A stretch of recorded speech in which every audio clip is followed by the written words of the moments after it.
درباره عمره بگویم. 8 سال یک بار است. عمره همیشه میتوانید بروید. سوال کردن بهترین عمره چه وقتیه؟ پیامبر صلی الله علیه و سلم فرمودن عمرة فی رمضان، عمره در رمضان معادل حج است.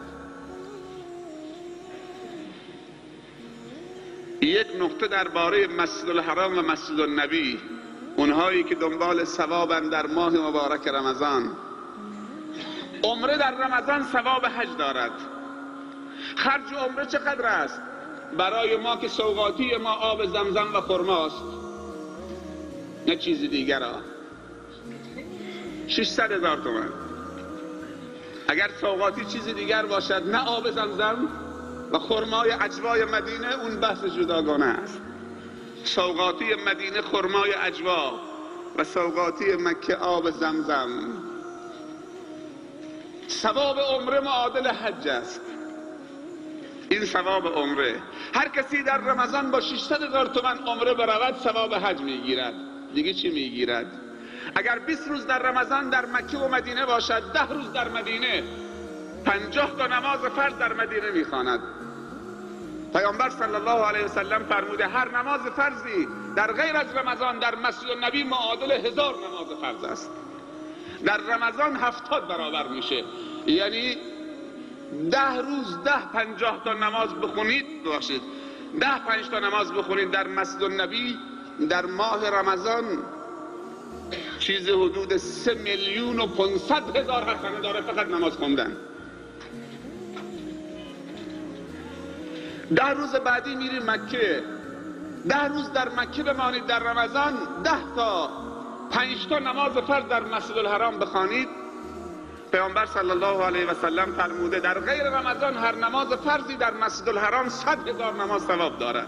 100,000 در رمضان، 100,000 ضرب در 70 بکن چقدر میشه؟ 350 میلیون حسنه. این فقط ثواب نماز هاست. یعنی 50 تا نماز فرض در 10 روز رمضان در مکه بخوانید، ثوابش 350 میلیون حسنه. تو چقدر دادید؟ 600,000 تومان. 600,000 تومان دادید فقط ثواب نماز مال مسجد الحرام، نماز فرض، نه نفله، نه طوافه، نه نگاه به کعبه، نه خیراتت، نه ثواب عمره که حج است. دیگه خدا چطوری بدهد؟ 500,000 تومان، 350 میلیون تومان. غیر از مدینه. اینها ثواب است یا نیست؟ اینها کجاست؟ تو ماه مبارک رمضان است. ما خواهان ثواب هستیم یا نیستیم؟ من جواب نمیخواهم، به خودت جواب بده.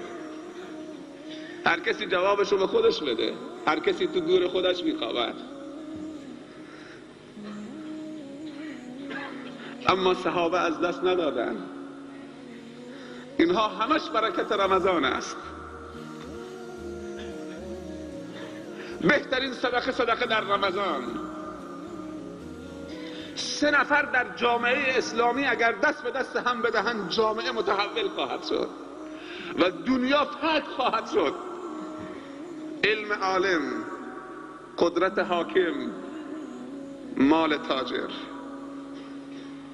علم عالم، اگر خدا به عالم برکت بدهد که علمش به مردم برسد و به خودش هم برسد، دنیا بیدار می شود، دنیا آگاه می شود، دنیا خداپرست می شود.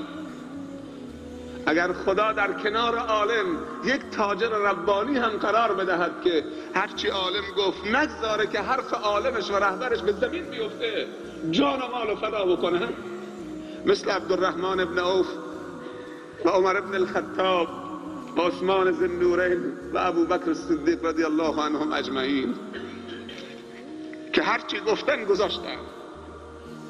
علم عالم، مال تاجر. کلمه تاجر 4 حرف است: ت، الف، جیم، ر. تی تاجر تقوا، تاجر باید با تقوا باشد. الف تاجر امانت، تاجر باید با امانت باشد. جیم تاجر جرأت، هم جرأت سرمایه گذاری و هم جرأت خرج کردن به خاطر خدا. کسی که جرأت ندارد ای میشمارد 1000 تومان 1000 تومان، وقتی رهبرش میگه خیر بکن که اسلام در خطر است، میره خانه فکرم بکنم به درد نمیخورد. جرأت خرج کردن. وره تاجر یعنی چی؟ رحیم بودن تاجر به فقرا و ایتام و مشکلات اجتماعی. از زمانی که تجار ما رحم و شفقت از دلشون رفت، خیر و برکت هم از جامعه اسلامی رفت.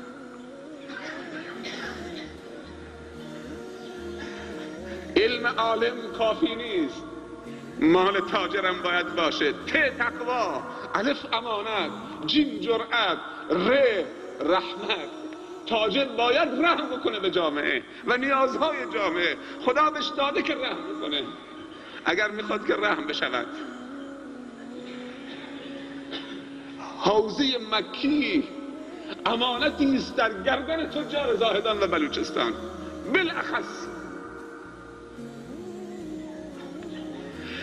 وقتی دولت مردان صلیبی و مؤسسه های صلیبی در یک سال 2001 280 میلیارد دلار خرج میکنن که مسلمانان رو مسیحی بکنن، شما کجایید؟ وقتی علم عالم و مال تاجر در کنارش هم قدرت حاکم اسلامی و دولت مرد اسلام در کنارش جمع می شود، مثل قدرت امیر المؤمنین عمر ابن الخطاب رضی الله عنه، اسلام به همه جا می رسد.